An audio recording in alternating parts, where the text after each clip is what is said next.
There are things man was not meant to know. But that doesn't mean that they don't know us. When you stare off into space and it blinks back at you. When the creature under your bed calls some friends over for dinner. When your very sanity is hanging by a thread. There is one place you can turn to. Lovecraft's detective agency. If you're sane enough to ask, you probably don't need our help. I'm sorry, I'm not familiar with... No! Oh, yes, the accountancy firm. Yes, I recall now. What can I do for you? I don't believe I follow. Now, that makes no sense at all. My employee requires highly specific medications to function, and as she is invaluable to the firm, we pay for those medications through the agency. Surely that is a deductible expense. I've never really asked whether the substances in question are approved for treatment. How is that my responsibility? Surely the vendor from whom I purchased them... Yes, his shop is only ever open on the night of the full moon. It might actually be more accurate to say it only exists in this plane at that time. Is that somehow unusual? Really? Well, that is news to me. I suppose we do business in different circles. Is there anything else? Problems with some of the receipts, how so? Oh, goodness gracious, did you actually attempt to read the receipts? We stapled translations of them onto them specifically so you... Perhaps imaginary numbers are not something you often run into while doing taxes, but they are a necessary part of the bookkeeping around here. No, I don't feel it was necessary to examine the receipts in more detail just because they were written on the hide of an animal you can't readily identify. Of course it's not human skin. Do you know any humans with puce-colored skin? Well, frankly, I find it a bit unprofessional, but we have had some difficulty retaining our accountants historically, so I will arrange a visit to your employee in the hospital. We can probably alleviate the worst of the side effects of attempting to read those. No, the extra years might not be reversible. I'll have my assistant get back to you on when we can schedule this. Good day to you. You should be free tomorrow morning. And while we're at the hospital, maybe you can get that booster shot. I thought I was up to date on all my vaccines. Huh? Oh, sorry. I was thinking of just regular shots. There's that bar around the corner from the hospital. If they're open when we leave, yes, I will be happy to stop there. I suspect I'll need it. Tax preparation is such a hassle. That's your 2 o'clock. My 2 o'clock is at 1:50. Is that in any way problematic? Time dilation doesn't concern me until we're using centuries to measure them. Come in, please, Ms. Whittaker. Good afternoon, ma'am. I'm Mordecai Lovecraft. This is my assistant, Gladys. How may I help you today? There are glowing yellow spider thingies infesting my greenhouse, and I'd like you to remove them. That was direct and to the point. I tend to be like that when I'm explaining something I want very much to get rid of as soon as possible. Fair and practical. You used the term spider thingies. Is that accurate, or could we simply call them spiders? No, the first term is more correct. Thingies is more correct? Neat. They are not spiders. They sort of move like them, but they don't meet the other criteria. More or less than 8 legs? Yes. Some have more, some have less. The same one will have between 4 and 19 at any given moment.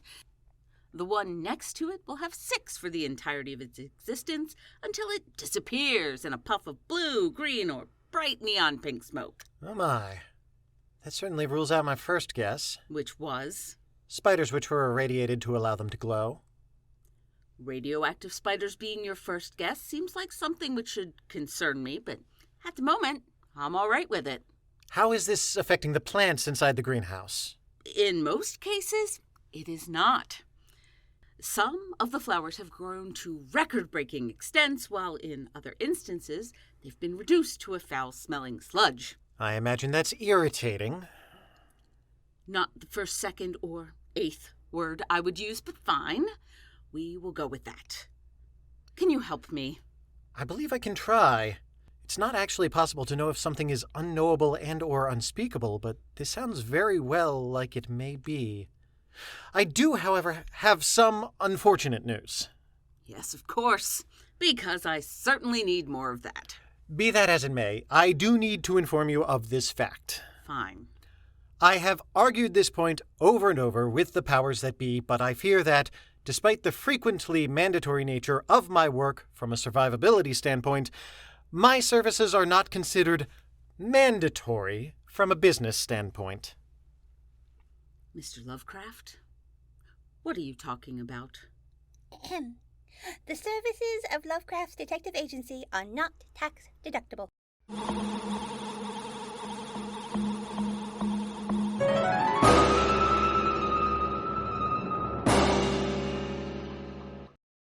It should have worked. Should've has been out the window since we got here, Vera. I have seen that gas drop a moose one time. You have not. Have so. You remember my Uncle Pete? Yeah? Well, one day he was going to go hunting moose and he realized he was out of bullets for his rifle. Are you trying to tell me your uncle went hunting with poison gas? No. He went out with buckshot, and when the moose showed up, he missed it and hit Pappy's exterminator truck. Punched a hole in the tank where he kept the gas, and that moose just keeled right over. Vera, I'd say you made up that story. But it's so stupid, there's no way you think it was a good lie. Doesn't matter anyhow. Maybe it can drop a moose, but it doesn't do much against these little buggers. And we need to try some kind of poison they eat. Do they eat, though? Everything eats. Everything's supposed to breathe, too, and these things are still scurrying around after we filled that tank with gas. I'm not going to lie, this has been nearly as instructive as it has been entertaining. Mr. Lovecraft, this is Zeke and Vera from Arkham Exterminators. I brought Mr. Lovecraft in to help. Now, I told you we had this handled, Miss Lucy. And yet, you don't know how to kill them. Though I am curious what the next attempt will be. You managed to catch a few of them in this terrarium. Based on the moisture I see inside, may I assume you attempted to drown them? Yup. Do they sink or float? Yup. That checks out. So no on the water, no on the poison gas. What's next? I was thinking... No! Well, it may not be particularly practical for use in your greenhouse, but we should perhaps see if it will be effective on the captured ones. Exactly. We're doing this for science. Should I even ask where you got a flamethrower? They're not heavily restricted, believe it or not. Flamethrowers are legal in every state except California. Morty, that is one of those facts that you're not supposed to know off the top of your head. For future reference. Interesting. The spiders, for lack of a better term. How about critters? Fair enough. The critters have gone from a bright yellow glow to a deep aquamarine, but they are still very much alive. Yeah, and I'm very much done with that. Vera? All right, I officially give up. You definitely hit a few of them. With absolutely no effect. Not quite. Where before you had one 7-legged one, now there are 2 medium-sized 12-leggers. By the way, is that terrarium made of bulletproof glass? We had some lying around. Lucy? We're okay. I thought I heard gunshots. You did, but we're all right. No, you're not. When there are gunshots, you're not all right. That's how it works. What happened to your arm?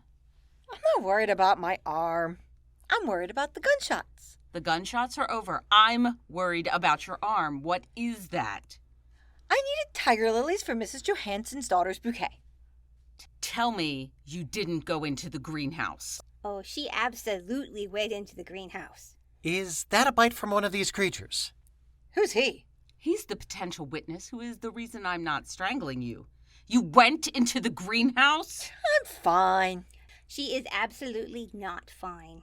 Who is she? If I have followed the conversation correctly, she is the witness's assistant. May I see that arm? It's nothing.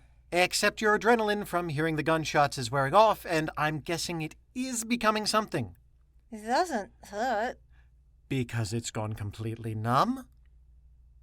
Hmm? Courtney? Someone should let the weasels out. Gladys, would you please call an ambulance? She is absolutely gonna need one.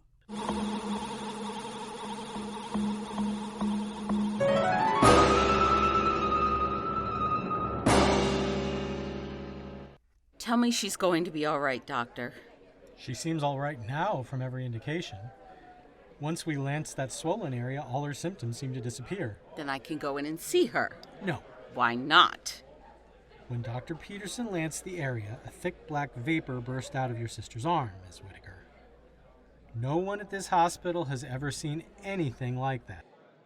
What's more, Dr. Peterson and the 2 nurses who were in the room with him have all been complaining of headaches. That would be alarming enough if they weren't complaining in Portuguese, which is a language none of them spoke up until that point. Now the good news is they're all getting better, but until I have a better understanding of what happened, no one is going to see your sister, and she is not leaving this facility. I can actually help with that better understanding if you'd like. Where have you been? We had an issue to sort out with our accountant, so we figured 2 birds, 1 bone. Stone. Not if you're sticking a dog after them. Okay. In any case, Doctor, has my client filled you in on the nature of the creatures which caused the injury? Yes, I was just about to provide some pamphlets on the dangers of recreational drugs. Which is why I asked Zeke and Vera to bring the ones they caught over to the hospital. We met them in the lobby, and they told us a very interesting story. Less than a mile away from the greenhouse, the creatures evaporated into a puff of black vapor. I'm reasonably certain that they are unable to exist outside of a certain radius from the building. So I'd like you to look at these pamphlets. Fine. You'll let me know when I can go in to visit Courtney. I hope I'm done with my shift well before that, but someone will let you know. Mr. Lovecraft, this theory about the creatures not being able to get very far from the greenhouse. Probably means that any part of them, such as their venom, would also not be able to maintain its integrity. Your sister is most likely safe. This statement is not a guarantee by the Lovecraft Detective Agency. So where did these things come from? This sort of locational dependence normally means there's a portal open somewhere. However, since you haven't seen one, I'm afraid the most likely situation is an underground portal. Is that bad? It does mean I can't ascertain any visual clues about the portal which would let me know how to close it. I'm afraid I'm going to need to head back into the office and reach out to some of my consultants. You can't call them from here? Oh, that is such a delightfully bad idea. I kind of want you to try it now. It's not a good idea. My consultants are not local? I'm just going to choose to believe they're from foreign countries, even though I'm quite certain that isn't what you meant. I like her. She takes the path of least resistance. When you have a chance, can you please send me some photographs of the inside of the greenhouse? Through the glass, of course. And I'd like a listing of which plants were destroyed and which ones they caused to flourish, if possible. Is that important? Absolutely no idea.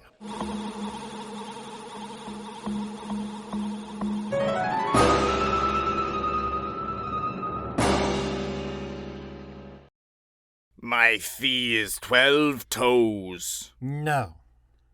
4 tears, but they must be human. That I can do, and you will tell me everything you know about these creatures. I will. Do you, in fact, know anything about them? No. Yes, I rather thought as much. But the fact that you don't actually tells me a great deal, believe it or not. Here, then, is a very small bottle of tears as agreed. And how about you? We have nothing for each other, Mordecai. I do not have the facts you wish. And there is nothing I desire as payment which you would be willing to part with. I understand. A bottle of rum for your trouble, then? Naturally. You did not offer me rum for my troubles. Did you want rum? I will ask a fee of your firstborn child. I will laugh in your face. Then a baby rhinoceros. No. The brains of a falcon. Grevnor, are you just hungry? I demand payment for the knowledge I shall impart. Grevnor, you don't know anything about the creatures I'm asking about. That's not true. Ow! I would remind you that you can't tell a lie on this plane of existence, but I think you got the message. If you knew he didn't know anything, why did you summon him? He's how I got to the other two. Grevnor, here is your payment. What is it? Beef jerky. I'll take it! Yes, you will. Ugh. Normally I love the smell of brimstone, but he just makes it icky. So, now what? Let me see that list of plants again. For the 16th time? Sure. Don't be so defeatist. Do you even know what these plants are? Most of the poisonous ones I do. But there's no correlation there. They destroyed some edible and some lethal flowers. And that means what? No idea. If this is an attempt to communicate, I don't... Oh, that is so unlikely even for my line of work. Then why do you have that smile on your face? Because if this hunch pays off, I'm going to look like an absolute genius. Excuse me a moment, Gladys. I need to make a call.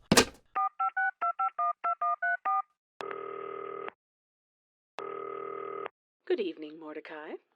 Angelique, I do apologize if I'm calling at an inopportune moment. If you had been, I wouldn't have picked up. I'm quite alone, so there's no one to notice me. And it does mean that I get to hear from you. Always a pleasure.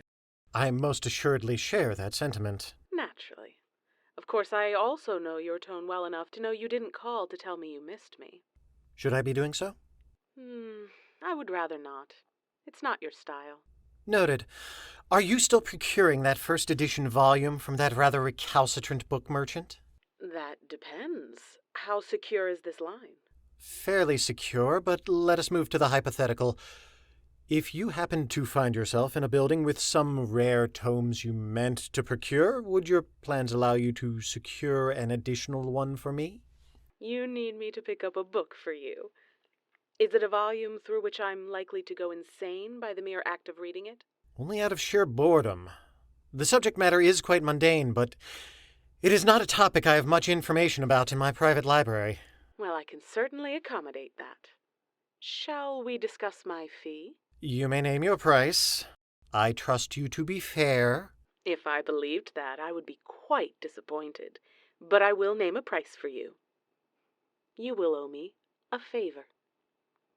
Angelique, that is one of the most terrifying propositions I have ever come across.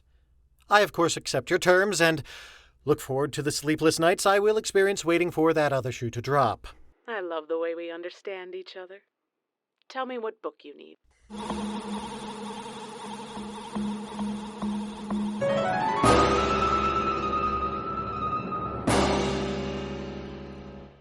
The part that hurts the most is that you went to a rival florist to get all of this. I assumed you would not want to go into the greenhouse. I don't, but I also hate that I'm paying retail for these.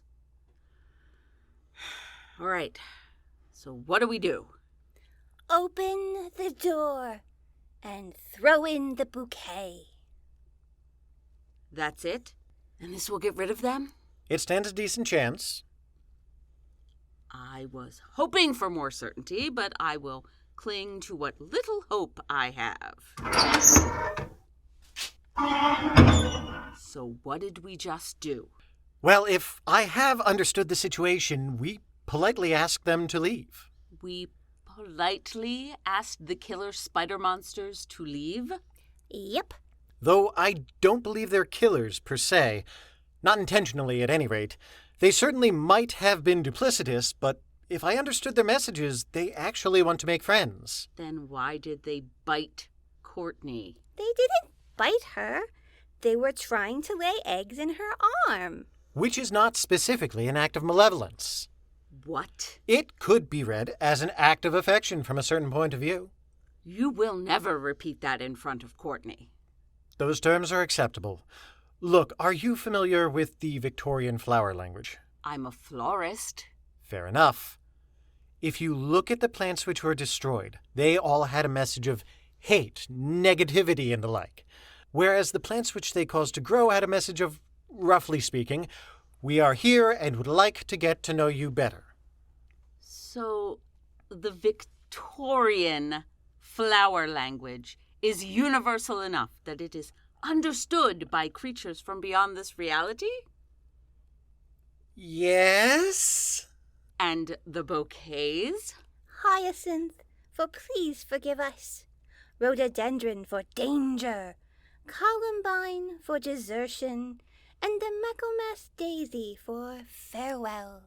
Which, taken as a whole, should mean that while we'd love to get to know them, it's too dangerous for them to remain, and we need them to please depart.